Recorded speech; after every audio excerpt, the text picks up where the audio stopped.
Should superheroes be allowed to be happy? Now, this is a question at the core of the superhuman community because a lot of us notice that a lot of writers like to put our characters through hell, and we don't like it because we have some sort of trust barrier between new writers to go on our favorite characters. On one hand, when you think about it, a lot of people want to see their favorite heroes triumph, find love, and have moments of just peace, tranquility, and overall progression. We love seeing that. However, the most memorable stories are when these heroes are tested, when they're down and dirty in the thick of it. They are dealing with the harshest of things that they can. They're broken down, that face things in their darkest hour, and hopefully they have to rise again. But the central question for all of this, for modern superhero storytelling, is has the pursuit of constant happiness made a lot of the comics that we read today to be very soft, predictable, and sanitized? A lot of the things that we, even taking a step back away from comic books, we have to look at the movies, we have to look at the television shows, you have to look at even the video games. A lot of that has been affected by the way that we want our characters to be and the way that we want to market them, of course, to children. And a lot of this is going to be a rant on my part. It's going to be kind of controversial, and honestly, that's the way that I like it. I like to speak on things that people don't really want to or they don't feel the need to in a video format, but I'm like, why not me? Why don't we talk about it? If it's good enough to be on discussion posts, it should be good enough to be done in a video for all of us to discuss. In recent years though, I feel like a lot of publishers have chosen to draw a line in the sand, go for that safer path, protecting these iconic characters from truly ever having any transformative hardship. It feels like we're running back all of the best hits, right? And we're putting that through a rotation. And if the readers don't see that being used, referenced, or even seen as building blocks for a new story, people tend to push away from it because they think that the writers themselves don't understand the characters. A lot of superhero media these days feels very performative, especially comic book Twitter and even Reddit. You have to show the audience, particularly these super fans, that you understand the character. And if you don't go through all the nitty-gritty, people say that no, you don't get the character, no, you changed this, and that. But you can understand a character and choose to push them in different directions. This is completely fine, but a lot of people want to maintain that status quo.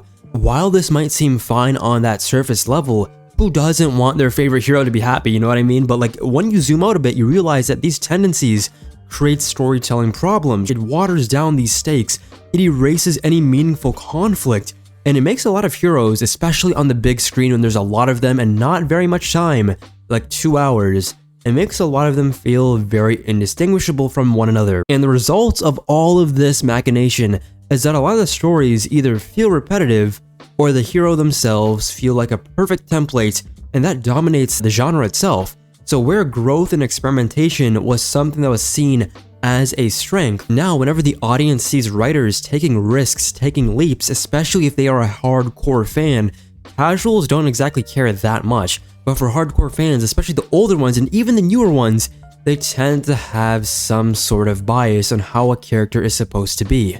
And today in this video, we are going to be talking about just that and why I think this has become very detrimental for the superhero genre. The first thing I want to talk about though is the idea of a perfect hero and how a lot of that has been mixed into a lot of our comic books, especially from those writers that are kind of a hack and we don't want to talk about it. I won't name any writers here in particular, but you know what I'm talking about. The writers that have certain panels here and there that are made for those fanboys and fangirls to kind of gush over. Panels that are made to be on Twitter, on TikTok, Reddit, and to get a bunch of likes. Nothing that has any real meaning, but for everybody to feel all mushy inside. So yes, the perfect hero, the problem with this, especially in modern comics, is the flawlessness or near flawlessness of it all. Sure, writers could sprinkle some quirks here and there or some surface level struggles, but too often than not, these flaws are barely flaws at all. For example, we have a character who's too dedicated to saving people, say somebody like Nightwing, right? Back in the day though, that would actually be a strength to his flaws, right? He was an overworking overachiever.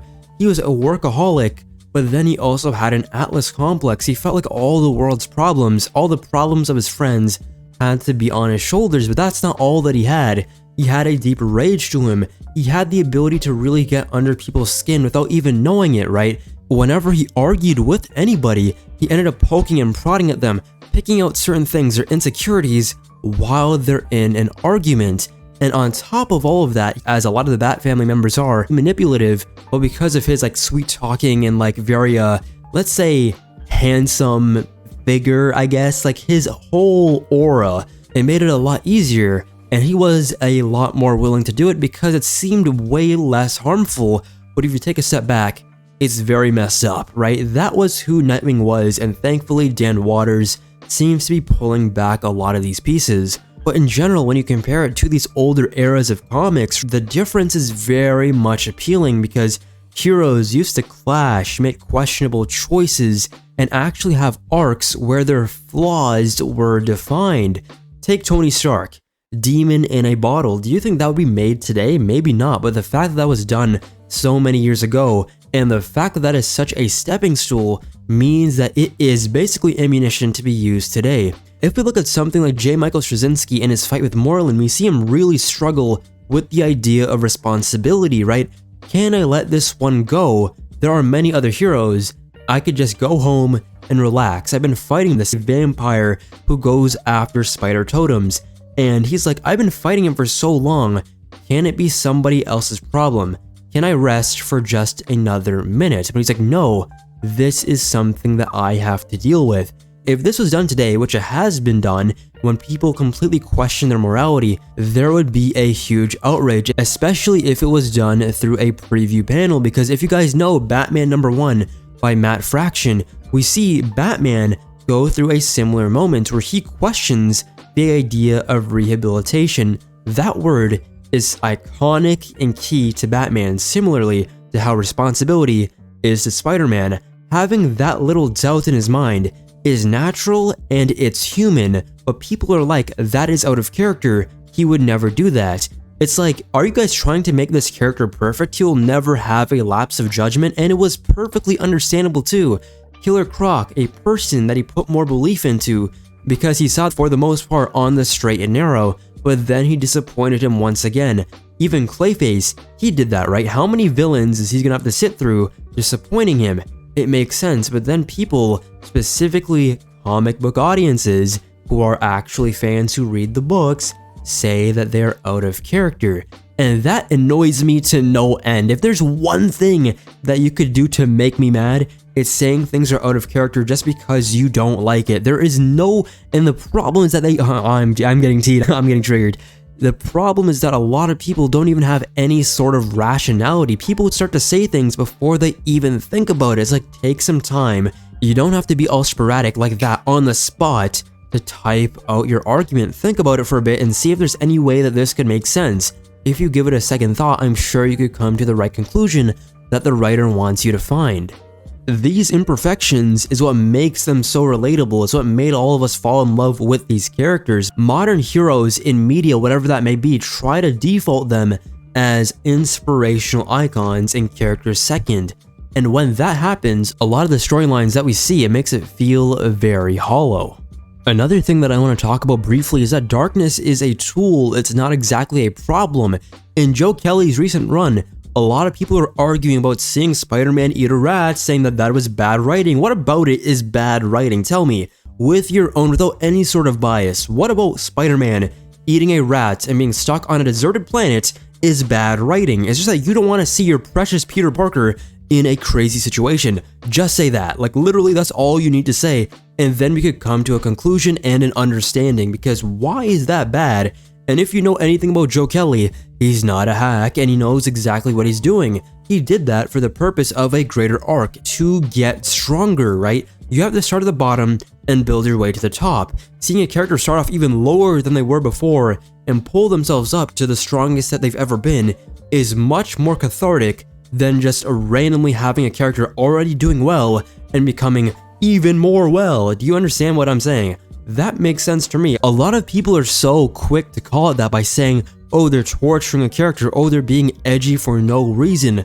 But this, darkness, is one of the most, if not the most effective tool for superhero storytelling.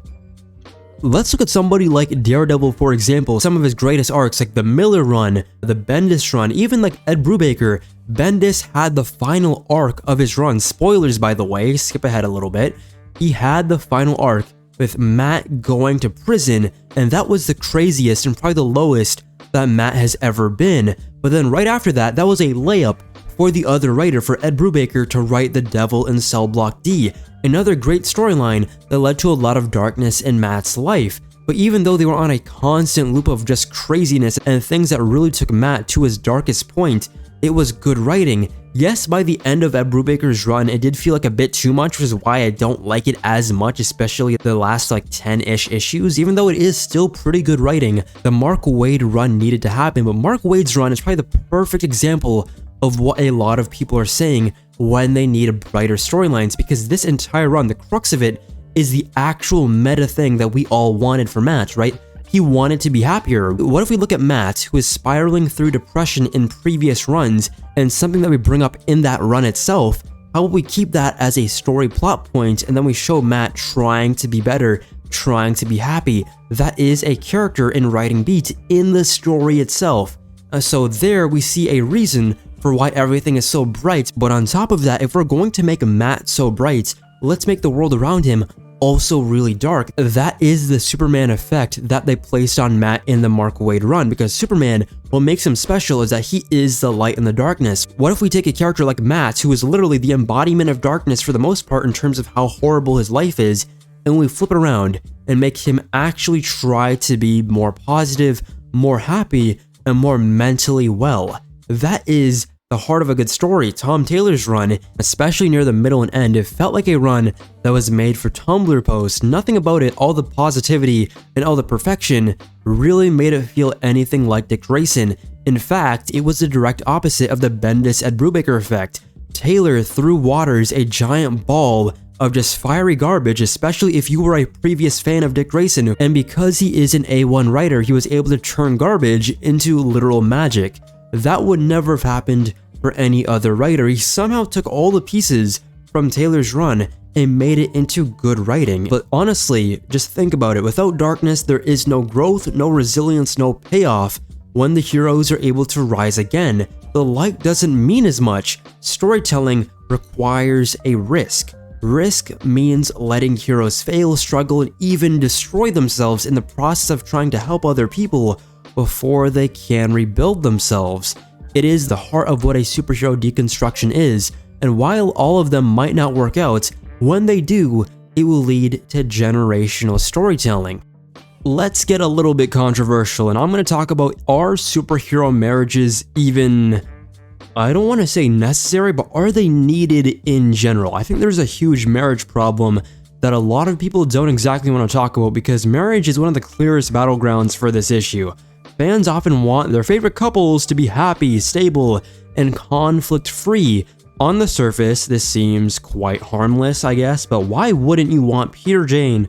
Did I just say Peter Jane? Peter Parker and Mary Jane, or like Superman and Lois Lane, bars, to live happily ever after. But after reading hundreds of comic book issues, the desire for conflict-free relationships strips away any potential drama and just a lot of storytelling opportunities, especially in a day and age when they've gotten rid of so many supporting cast members. Not the heroes, I mean in terms of the civilians. Back in the day, in the 90s, 80s, 70s, 60s, 50s, 40s, all the way back to the golden age of comics, there were civilian characters that were a part of that supporting cast, but not anymore. Why is that? Well, I don't know. Too often writers are kind of boxed into the situation by like fan expectations, right? The marriage must stay this way, with no real disagreements, no long-term strain, and no genuine threat to the relationship. This is when the status quo is at its most dangerous, because it often reduces these women, or even men, usually women though, to little more than props. They only exist to affirm the male hero, to cheer him on, or to serve as a very convenient emotional anchor. Not like these are things that shouldn't happen regardless, but like rarely do these characters ever get to challenge the hero. That is when it's at its best, this conflict, the soap opera semantics that the genre itself is known for. Rarely do they ever question the decisions or grow as individuals.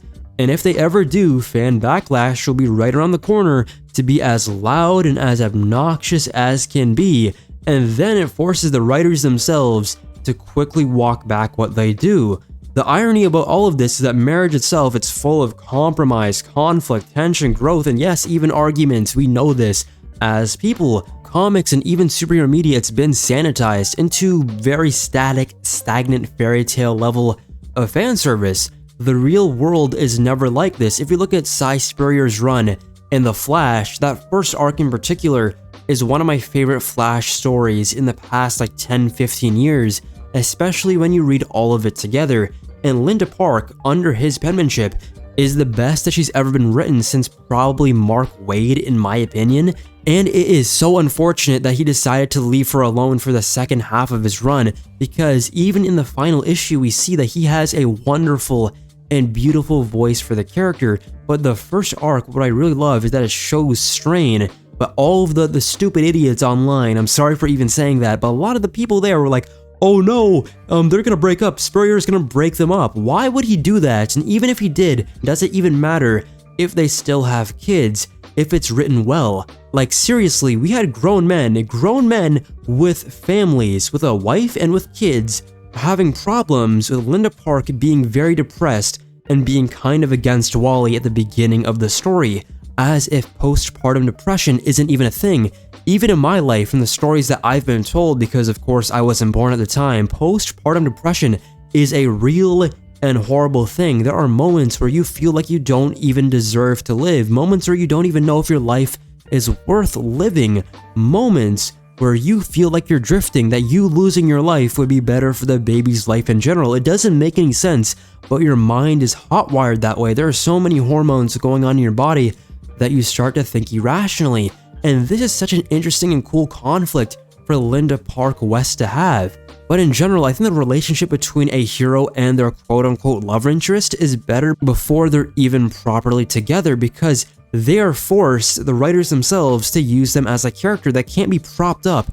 They have to be used well. If you look at Linda Park and her traitor, William Messner Loebs, he made it that she was a Korean American on the news, and she had to suffer through racism. She had to deal with all the things and all the parental pressure that she had as a Korean American, on top of the fact that she was married before she was with Wally. So that's another level of conflict before the relationship was ever like close-knitted. That is really interesting. Mark Waid was able to make that relationship really well because he was a very good writer, and he was able to like attach her to the idea of the Speed Force and somebody being a lightning rod and all of that cool lore and conceptual ideas that the Speed Force was when it was first created, and being a complete badass, right? She was out there throwing hands, taking guns, and fighting for the sake of her husband. She was like that, but she still had problems of her own, and they were still getting to know each other fully, knowing each other's boundaries and knowing who they were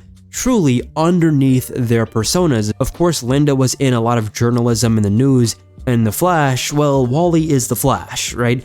If we look at somebody like Lois Lane, for example, I think she might have been better off as somebody who was kind of in a rivalry-like relationship with Clark at the Daily Planet, trying to get one up on each other for the sake of getting a better story. She felt more independent, and she felt a lot more headstrong and more, I don't know, what's the word? Not exactly call to action, but she felt like somebody who had a lot of initiative to go out and do things. But when she was with Clark and married, there was a lot more of her character taken away from us. Thankfully, through stories like the Action Comics backups, we see what it really means in the modern day for her to be the chief editor of the Daily Planet and having to deal with her husband without any sort of bias, putting him on stories that he feels like he doesn't want to do. He wants to be on the Superman beat. He wants to do the stuff that deals with natural disasters because that's what gives him a source of familiarity and something that helps him out with his job.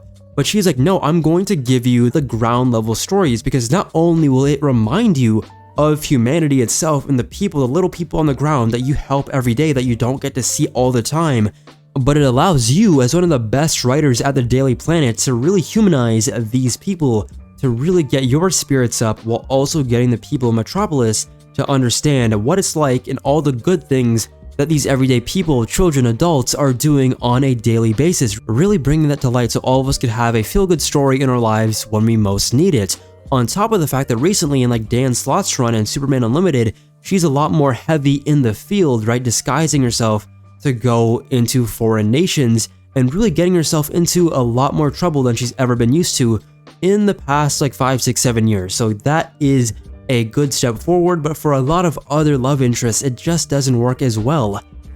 Even if we look at something like Ultimate Spider-Man by Jonathan Hickman, that has been such a love-hate relationship type of run. You guys know exactly what I'm talking about.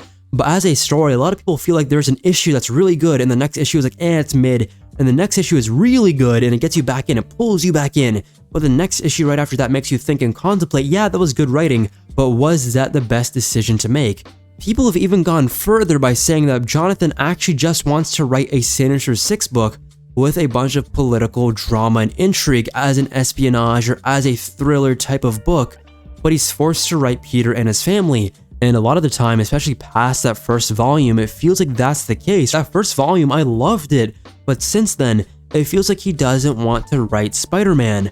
All of the supporting cast, from Green Goblin to Doc Ock to Mysterio to even like Kraven and like, I don't know, Mr. Negative, they feel more fleshed out than Peter and his family ever was. Even the relationship with MJ only started to get good at the very back end of the story because all she was ever there for was to support Peter and tell him that he was doing the right thing all along, even when he made a horrible decision that ended up making him have to uproot his family so that they would be on the run. If I was MJ, I would be yelling at that man 24/7, at least until I got my bearings, because there are 2 kids that they have to father and mother, and now they just have to walk around and try to find a place to live because there are people targeting him. Why does it take that long? And I think that run in particular has a shield of the marriage, even if the run itself is kind of mid a lot of the times, because both of them are married and because a lot of people wanted that in the main 616, they tend to say that, oh, the run is good, even though objectively, if you are a Spider-Man fan, you would see a lot of problems with it. But that is just my opinion. I know this is controversial. A lot of you guys are going to have a lot of opinions on this take, but this is just my end-all be-all on superhero marriages. Of course, there are a couple of exceptions, and Wally and Linda, when done well, really good. Superman and Lois, when done well, really good. Reed Richards and Sue Storm, she is a superhero, so that's a bit different, but they're done well. Of course, it is peak fiction. Batman and Catwoman, though, you guys just want them to get married for the sake of getting married. Their books wouldn't be better if they were. I don't want Batman to be married in general. I think him having kids is good enough as it is. But yeah, I am not close-minded. If you guys have anything to defend the USM, the current one, I am down to read it. If it's done in a positive and tasteful manner and actually brings up really valid points, I'll feel free to concede. But other than that, that is just my 2 cents. And finally, I would like to talk about how everyone kind of talks the same. If we look at the tension between a lot of characters in the past, like Wolverine and Cyclops, to like Batman and Green Lantern, to even like Captain America and Iron Man during Civil War, a lot of these rivalries gave texture, I think, to the stories that they were in and reflected a lot of real human dynamics. People don't always get along, and that's okay. Not everybody has to like each other. In fact, it's more interesting when there's some people who have to fight against each other verbally, but they still believe in the exact same thing, helping humanity and the people they serve them, so they have to put aside their differences to make sure that this happens. Unfortunately, in the modern era, a lot of us are very like quippy, nice, overly supportive. The edges of these characters have been sanded off, and now what's left is that they blended together into like uniformity. Everyone is quite similar, and the shift itself, in my opinion, makes heroes less interesting. The idea of a reluctant partnership is really cool in my opinion because it's a lost art, right? It was a push to make everybody agreeable and likable. For example, if we're gonna see one of my favorite heroes and how this works, Green Arrow, let's see how his rivalry is built on his ideals and how it's able to make a very memorable dynamic in comics. The first one is Green Arrow and Green Lantern, which we saw in the Denny O'Neil run with the Hard Traveling Heroes arc when they traveled across America to fix its problems through any way that they could. So what's interesting here, why they work so well together, is because they didn't see eye to eye. If we look at Hal Jordan, he was already an establishment man, right? He was a space cop who was loyal to authority and order. Yes, he could be somebody who was kind of a maverick and he threw all of those instructions out of the trash. At the end of the day, he does serve the Guardians of the Universe, and Oliver Queen was the rebellious loudmouth, right? He was always questioning these institutions, these governments, these people or positions or whatever these functions are that were in power, standing up for the underdog. And in general, the constant back and forth is what gave their stories a friendship that felt earned. It wasn't exactly automatic. The next one that I want to talk about with Green Arrow is with Hawkman. Hawkman was very traditionalist. He was rooted in a conservative values, discipline, and of course he had a sense of warrior's honor. Oliver, on the other hand, he was the representation of that counterculture, liberalism, and I guess social reform. Every time they shared a page, they would always be yelling at each other. It's like a battleground of their philosophies. You don't have to agree with either side to find this fascinating. The point of all of this was that their rivalry made the superhuman community, in my opinion, feel a lot more diverse and alive. They weren't interchangeable. It wasn't like a quip machine that they had spewing at each other. They were individuals with clashing ideals who could still team up if needed to save the day. This kind of friction in ideology is almost non-existent in comics, in my opinion. Even Batman and Superman, if we look at the most recent Justice League Unlimited run, there's this one moment where a lot of just dumb people just said that this was ruining Superman. They said that this moment where he mentioned Jason Todd absolutely was character assassination. Yeah, I'm sure Superman will survive with the 4 or 5 great books that he has going on, all of it really ushering the modern Silver Age in comics. Superman will be fine. Red Hood Jason Todd, you guys gotta worry about finding a good writer and a book that won't get cancelled after a single issue. Like literally, he was having an argument with Batman, which he always does. It's perfectly fine, they are still friends. But the argument was about Airwave, a character that made his way onto the Justice League because of Superman's permission. He found a system to keeping everybody in check, giving a lot of people Justice League membership cards, but by giving everybody different access cards. And then Batman was like, maybe you have to take a step back, you're being way too trusting, and they're kind of throwing shade at each other. And then he ends up saying, didn't you give Jason Todd a Robin costume, right? He's not saying it like, oh, Jason Todd is a bad kid, oh, he's like literally the embodiment of the devil itself. No, he's not throwing that shade on Jason, and even if he was, does it really matter? Characters say things that they don't want to say all the time.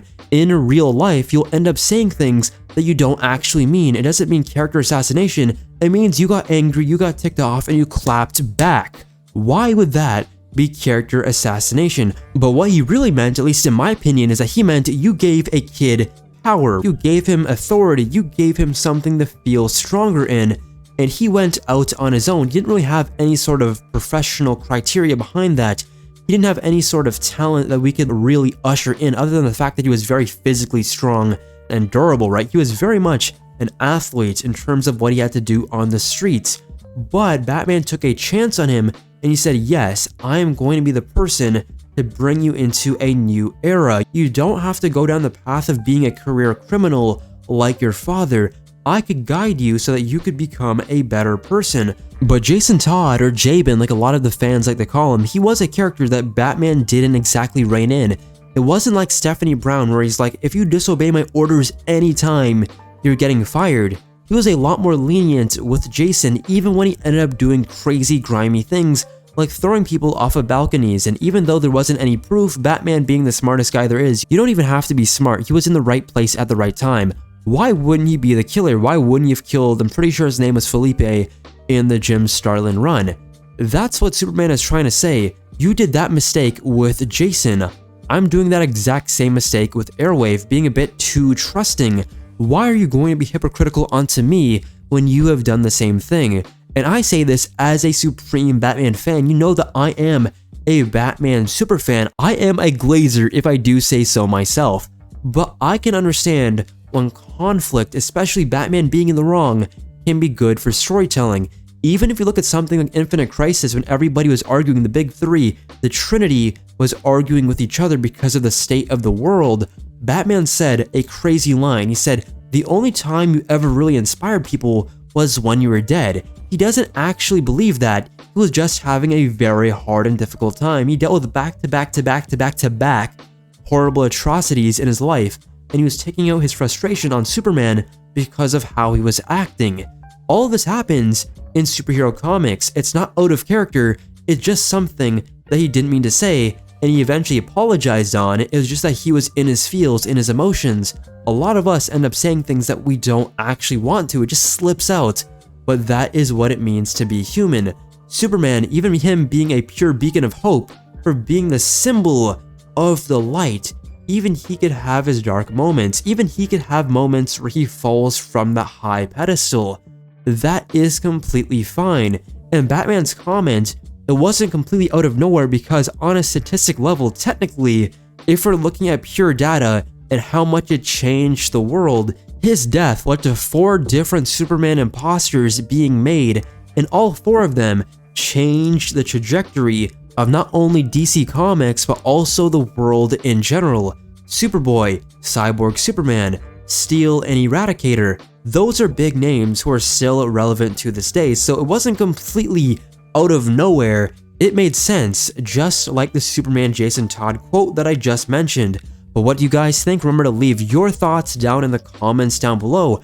I think this is a very rich topic because there is a lot of different sides, and just because I gave my opinion, it doesn't mean that I swayed anybody by making this video, and that's okay. That's what makes it interesting. But yeah, guys, remember to like, subscribe, turn on post notifications so you know when a new video goes live. And yeah, see you all later. Take care. Deuces. Peace.